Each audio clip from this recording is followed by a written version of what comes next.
வீடியோவில் முக்கியமான market update பார்க்கலாம். இந்தியாவின் மிகப்பெரிய தனியார் வங்கியான ஹெச்டிஎஃப்சி பேங்கோடைய 2ஆம் காலாண்டு முடிவுகள் வந்திருக்கு பார்ப்போம். கிராஸ் அட்வான்சஸ் வந்து 25.19 லட்சம் கோடியிலிருந்து 27.69 லட்சம் கோடியாக 10% உயர்ந்திருக்கு. பேங்கோட டெபாசிட்டும் 10% அதிகரிச்சிருக்கு. காசா டெபாசிட் வந்து 8.5% அதிகரிச்சிருக்கு. CASA mean current account and savings account. அப்புறம் ஏயுஎம் அசட் அண்டர் மேனேஜ்மெண்ட் வந்து 9% உயர்ந்திருக்கு.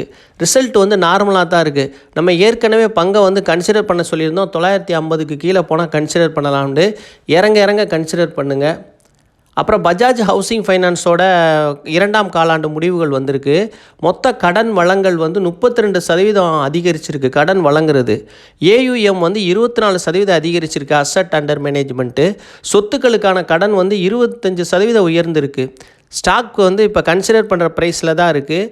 105க்கு கீழே போனால் கன்சிடர் பண்ணலாம். இறங்க கன்சிடர் பண்ணணும். இது ஆனால் ஓவர் வேல்யூவாக தான் இருக்குது கொஞ்சம். இருந்தாலும் வந்து இறங்க கன்சிடர் பண்ணலாம். இது ஃபண்டமெண்டல் நல்லா ஸ்ட்ராங்கான கம்பெனியாக இருக்குது. மொத்தமாக வாங்கிடக்கூடாது ஒரே முறையில். இறங்க 4-5 முறையாக கன்சிடர் பண்ணலாம். கோவந்தன்கிற ஐடியிலேருந்து சப்ஸ்கிரைபர் கேட்டிருக்காரு. 2 கேள்விகள் கேட்டிருக்காரு. முதல்